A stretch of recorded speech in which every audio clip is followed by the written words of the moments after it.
order. I am Hindol Sengupta. The Monroe Doctrine was established by President James Monroe in 1823 with the US foreign policy that stated that the Americas were close to foreign intervention, especially European colonization and any kind of European interference. While the US would stay out of European affairs, creating separate spheres of influence, it warned European powers against meddling in the Western Hemisphere, asserting US dominance and protecting newly independent Latin American countries or South American countries from their old empires. Later, it evolved into Theodore Roosevelt's corollary to justify US intervention in the region, of course. But all of this is back now. If you think this was all history, all of this is back with a bang with something called the Donroe Doctrine. And this, of course, is a byproduct of the United States absolutely out of the blue, though some analysts had predicted that it might happen, intervention into Venezuela, capturing the head of state, bringing the head of state and his wife back to America, complete chaos in Venezuela, a lot of assumptions about how the US would behave out of the window, so to speak, to discuss this so-called Donroe Doctrine. Donroe because it comes from Donald Trump, is Dr. Gautam Sen. He's joining me today in conversation. Best person to talk about all of this, with 30 years that he spent in the London School of Economics teaching things like this. Thanks very much, Dr. Sen, once again for joining me. What do you make of this Donroe Doctrine? Thank you for inviting me to speak on the subject, Hindol. Let me begin by saying something a little bit different about what's happened. The US has removed regimes and leaders routinely and attempted to do so scores of times. So this is not at all novel, except Donald Trump has been very upfront about it. He has made no bones, and he's actually publicly said we're going to run in Venezuela and we're going to take over their oil industry. So, but this is not new. What is a little bit different this time, unlike Patrice Lumumba of the Congo and Salvador Allende of Chile, and more recently Saddam Hussein and Gaddafi, they have denied Maduro the dignity of dying in his own country. This is, to me, quite significant. And beyond that, what they are doing by putting him in a New York prison like an ordinary criminal with pretty much made up charges, complete fabrication, is to humiliate him and humiliate the people of Venezuela, seeing their elected president incarcerated in this extraordinary way, and to demoralize him. So this actually is a peculiarly despicable act which the US is committing, and is merely saying, we are powerful and we do what we like. That's what it's all about. Now, but the game is not over. The vice president, who is taken over as the interim leader of Venezuela, has been saying that nothing has changed. Maduro remains our president, and we will continue with the policies which have been established for now quite a long time. However, we should reflect a moment as to why there was no attempted interdiction of US helicopters and forces entering Venezuelan airspace, which suggests to me that they are complicit, and the US opened channels of communications prior to the kidnap. Otherwise, it could not have been done so easily. The armed forces are possibly involved, and now I am suspecting the new interim vice president and Maduro supporter may herself be compromised. Who knows? Now, um, the US cannot have decided that we will kidnap this man and that will be the end of it. There must have been a lot of preparation, a lot of negotiation. And bear in mind, Venezuela has been in a parlous condition for quite some time. The economy is in a terrible state. Uh, Huge numbers of Venezuelans have fled the country, especially the educated, essential for running society. And basically, there is near collapse. Of course, Venezuela had enough revenue from what little oil they could extract to keep happy a certain constituency of ordinary, hitherto poor Venezuelans who support him. But I suspect these people who have been armed and have been saying we're ready to fight will melt away. So I fear for all countries on the US radar that this may well be game, set, and match. In some respects, technically and professionally, it was executed extremely well.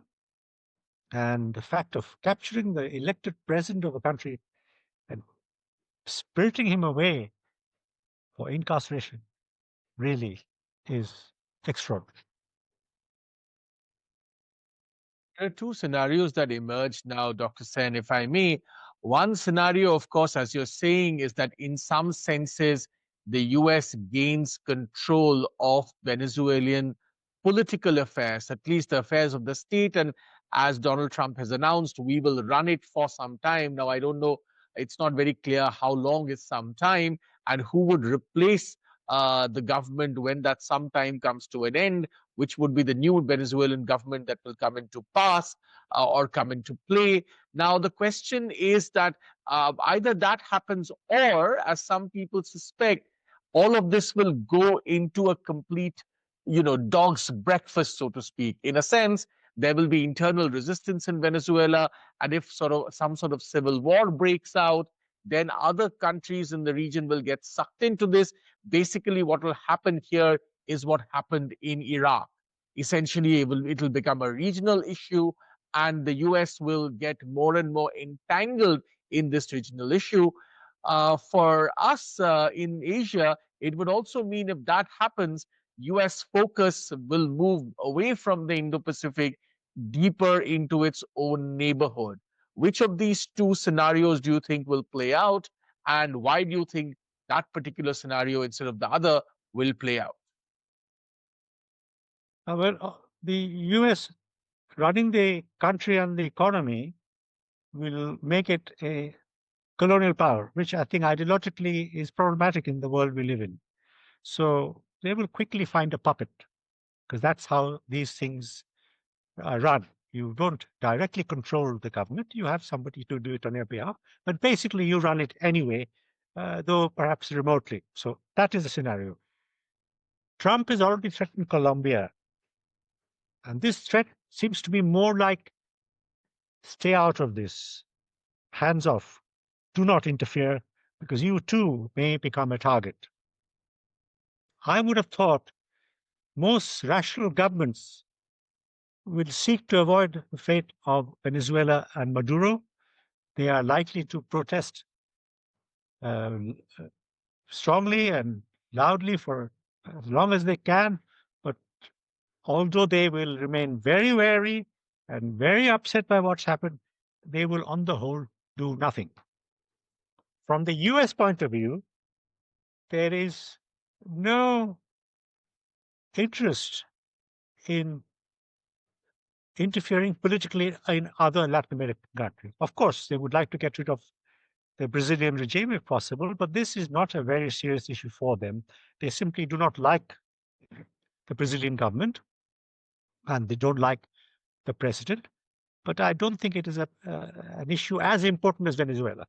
Venezuela is all about oil. That's it. Some months ago, I was walking through the LSE library and I didn't have my password, so I couldn't enter the catalog.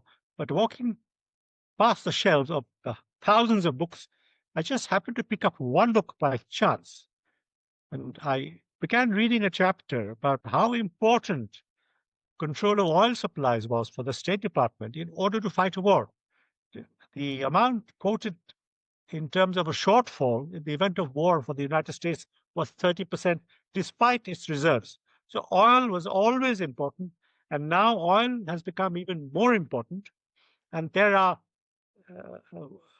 various issues which crop up, not all of them mutually consistent, but the most important of them is US shale oil, which reached a peak this last year, about 13.6 million barrels, is going to decline over the next decade, which will mean the United States will have to resume importing oil from other countries, particularly the Middle East.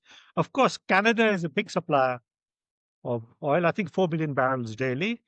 Guyana is also within the US sphere of influence. However, taking over Venezuelan oil, which was pretty easy to do, now that's a big motive. How easy is it to achieve this goal? Will give the US complete security indefinitely. Venezuela has the largest oil reserves of the world, bigger than Saudi Arabia and Russia and Iran. It's heavy crude, so you need particular kind of refinery facilities, which, by the way, India has. But what it means is that the United States is secure. Now, the level of production will continue to remain quite high. They're saying it will fall very slightly in 2026 for the United States. There is also the Permian Basin in Alaska from oil, where oil will be extracted despite some environmental issues, which actually are also controversial in the United States itself. However, I was just reading earlier today the total cost of a barrel of oil from the Permian Basin, including debt service and dividends, is $60 a barrel. That's on the high side. So to make that viable, they will have to make sure the global price of a barrel of oil doesn't fall below 60. In fact, it has to be somewhat higher than 60 to make it a reasonable level. Saudi extraction, not the total cost, Saudi extraction is about $2.8 a barrel, $2.8. Light crude, easy to extract. So the United States actually is in a dilemma about its long-term oil supplies for military reasons and for security reasons. And of course, the United States is heavily dependent on road transport. They don't have the railway network of a densely populated country like continent like Europe and India, and indeed even China. So oil is paramount. And as I said, it was very easy to achieve to get rid of Maduro. And my comment on Maduro and his regime is that it's very foolish to take on the dominant power in your locality on an issue which is so fundamental to them. It is not to do with the morality and rightness and all the things we talk about, apple pie and blah, blah, but it is the reality. And Maduro would have been much wiser to have reached some accommodation, not a fair one necessarily, nor one which would be acceptable to the Venezuelans, but for survival of his country and his own continuance. He needed to have negotiated much more carefully with the United States and made big concessions. But the US has also demonstrated that we will remove regime.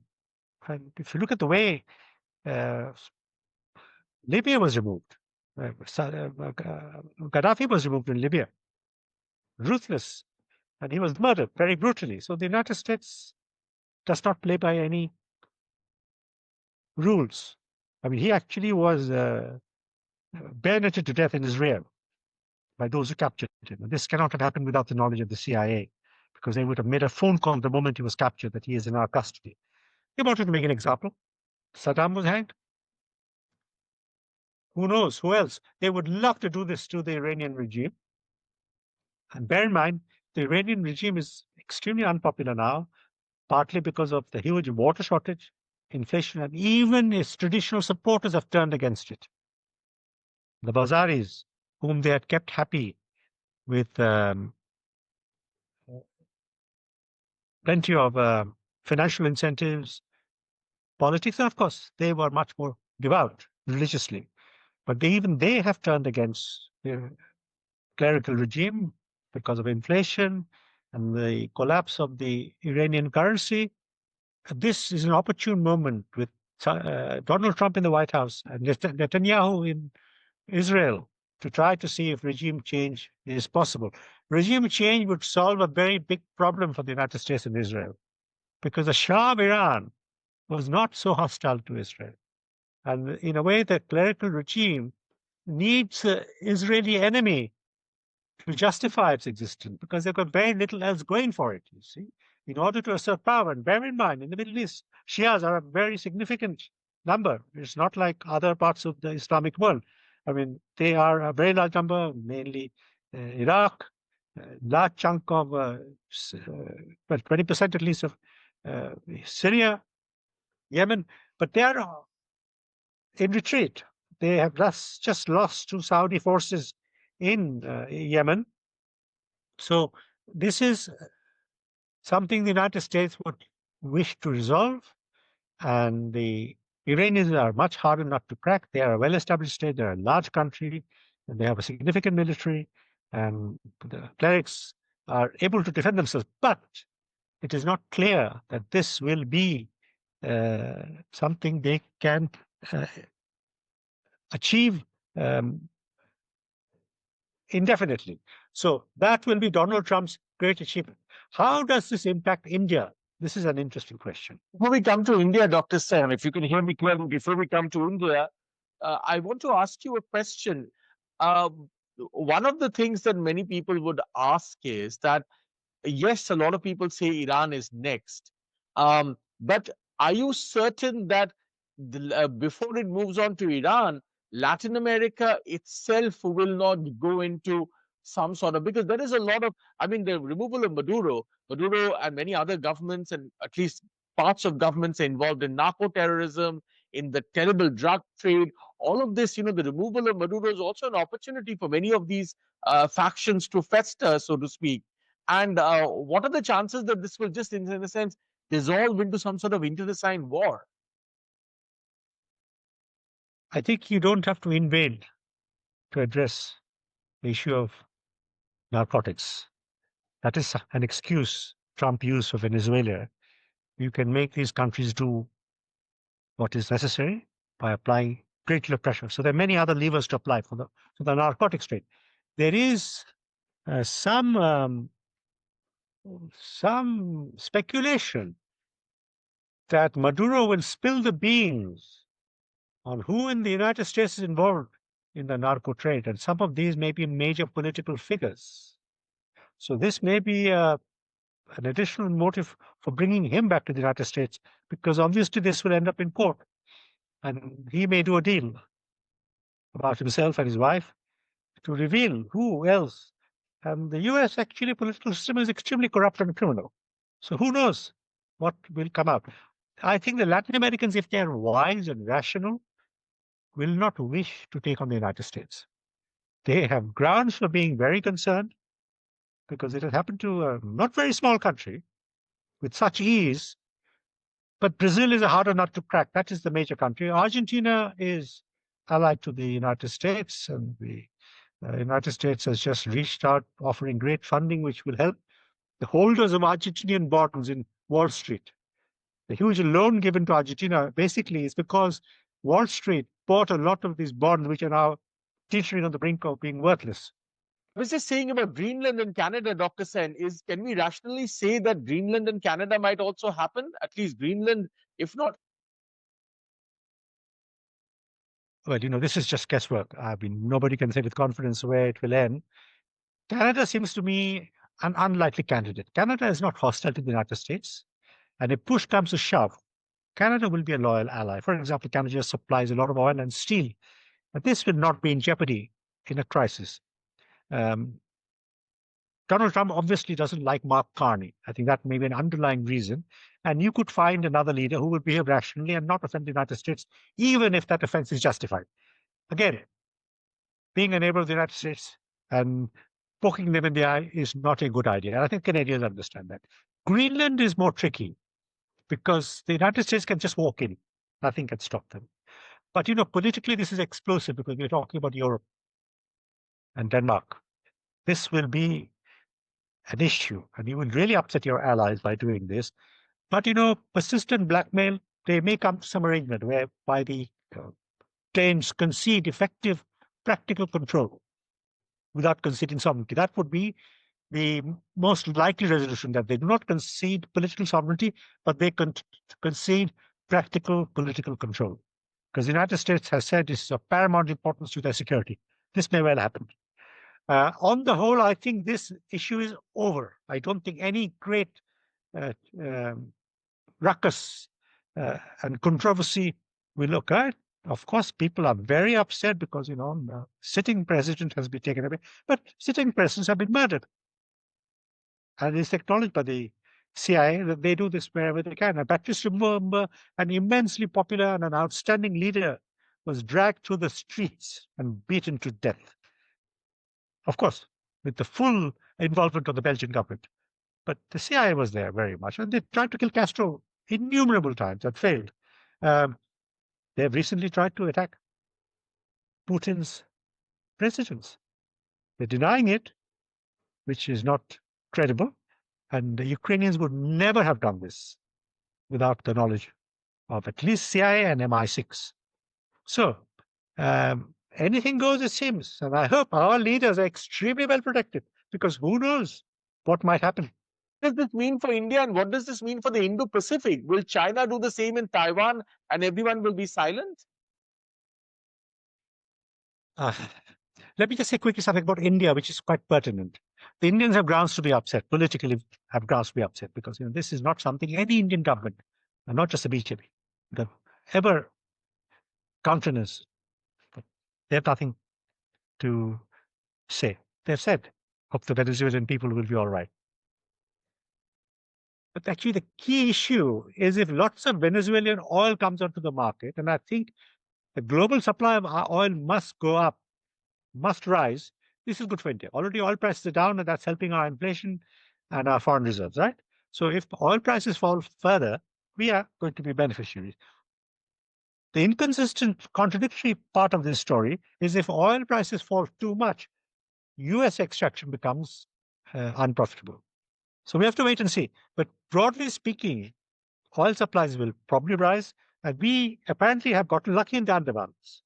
So overall, India is sitting pretty. It's just a question of how quickly the dividends come to the exchequer and to the Indian economy. So in that way, it is good. Will they attempt to do something like this in India? I think India is a hard state in this regard. It will not be feasible.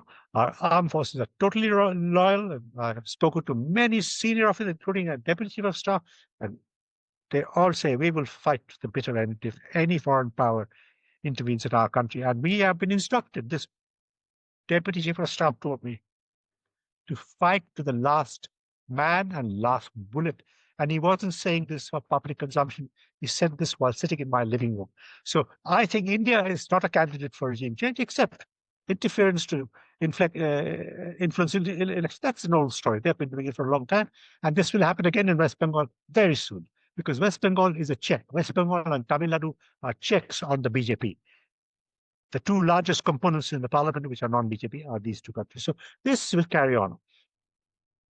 Beyond that, this matter, I think, on the whole, is over. Unfortunate though it is. And we have to swallow our pride, because we are indeed legitimately upset, like many, many other countries. China will not attack Taiwan, I do not think, because the cost to China will be too high, and these are two superpowers who have effectively reached an implicit agreement of a condominium in the Indo-Pacific. This is a condominium. The two of them, the dispute is about the contours of this condominium, exactly how you define it. So it's not like all tension and conflict is over, but broadly speaking, they will not go to total war. Taiwan is a big problem in this situation because Taiwan is very important to China, and the loss of Taiwan to the United States will change the dynamics of the geopolitics of the Indo-Pacific completely. It will empower China hugely, but bear in mind, in any actual conflict, they will be very careful because these are nuclear powers. They will be very wary of letting this get out of hand, and this will be a sea oceanic conflict, and the Americans will sink the Chinese Navy very quickly, believe you me. American Navy is well prepared. They have rehearsed it countless times, and the Chinese will have to take to sea, cannot be airborne. And the U.S. Navy, though is smaller than the Chinese Navy, is much better equipped, and incredible way of detecting you at great distances. And the Chinese know this. The Chinese will really want to do what was happening. That an elected government in Taiwan will wish to begin with a close association and then become part of sovereign China. This is their most intelligent strategy. And I think they are too smart not to have worked this out. Demographics in Taiwan suggest that reunification will happen sooner rather than later. Yes, I mean, they want to keep up the intimidation only to unequivocally establish their sovereign right and the status of Taiwan as part of China. They want to do this. And this also has a domestic political dimension because Chinese people want Taiwan to be reunited with China. So a weak regime, regime in some trouble, which it is indeed the case, will want to repeat this as standard practice for countries by looking to some foreign issue to increase domestic support. And the other thing which is going on, I think, China's semiconductor industry, which is so important for the whole world, I think is gradually moving out, is diversifying production. Hopefully some of this will come to India. That would be the key because China is very important semiconductors and chips. And that's why the United States will not be willing to concede in a hurry. Once the semiconductor goes, the security dilemma will remain for them. Indo-Pacific is really on paper because they know perfectly well India will not participate in any conflict over Taiwan. Australians are unimportant. They know that. What they need India for is to place a check on the border, especially through Nepal, to tie down significant Chinese forces in that command. And that India has to do anyway for its own reasons. So in the sea, India will allow maybe refueling and rest and recreation in Indian ports, but India will not directly be involved in this. It has no interest in doing so. But the Americans do it, and there is a consensus in India across the political spectrum that we will stay out of this. But we live in very uncertain times. And I think on the whole, the Modi government has been quite agile in managing a rather complicated and perplexing situation. So I am quite serene about how we are managing our affairs. They are difficult, complicated, and frustrating, but on the whole, we are doing the best we can. Even in Bangladesh, I would say, the government has adopted a very wise strategy of wait and see. Dr. Sen, we'll have to leave it there. Thank you very much for your time today to discuss this Donroe Doctrine, so to speak, and what's going on in Venezuela and its fallout in the region, outside the region, and also in Asia. Thanks very much for your time. Thank you, Hindol. Thank you.